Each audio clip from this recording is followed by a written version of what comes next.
গভীর সমুদ্রের আধারে এমন এক প্রাণী বেঁচে আছে যাকে না দেখলে বিশ্বাসই হবে না। মিলিয়ন বছর ধরে টিকে থাকা সাগরের প্রাচীনতম ভ্রমণকারী। হ্যাঁ, এ হল সমুদ্রের কচ্ছপ, পৃথিবীর মহাসাগরের এক জীবন্ত ইতিহাস।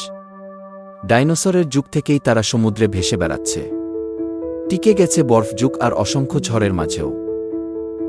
এরা দিনে শত শত কিলোমিটার সাঁতরে বেড়াতে পারে, খুঁজে বেড়ায় শৈবাল, জেলিফিশ আর সমুদ্রের নরম খাবার।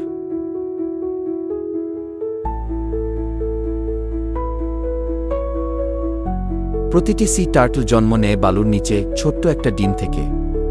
তারপর অন্ধকার রাত পেরিয়ে ছুটে যায় সমুদ্রের দিকে। বেঁচে থাকার প্রথম লড়াই শুরু হয় সেখানেই। তুমি কি জানো, মাত্র একটির মধ্যে একটিই প্রাপ্তবয়স্ক হতে পারে, বাকি সবাই শিকারীর পেটে হারিয়ে যায়। তবুও প্রকৃতি কখনো থেমে থাকে না। তাদের সামনের পাখনাগুলো যেন বিশাল ডানার মতো, যেগুলো দিয়ে ঘন্টার পর ঘন্টা না থেমে ভেসে থাকতে পারে। কখনো কখনো এক একটা সি টার্টল এক সমুদ্র থেকে আরেক সমুদ্র পাড়ি দেয়, হাজার হাজার কিলোমিটার।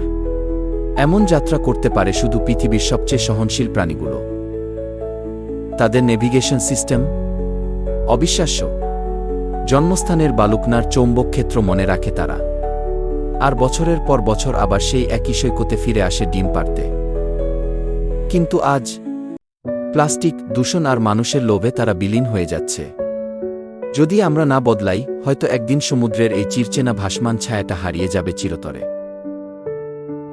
তুমি কি চাও সমুদ্র নিস্তব্ধ হয়ে যাক, জীবনহীন হয়ে পড়ুক, নাকি চাও এই প্রাচীন ভ্রমণকারী প্রজন্মের পর প্রজন্ম সাঁতরে বেড়াক, বাঁচিয়ে রাখুক সমুদ্রের প্রাণ? সিদ্ধান্ত তোমার।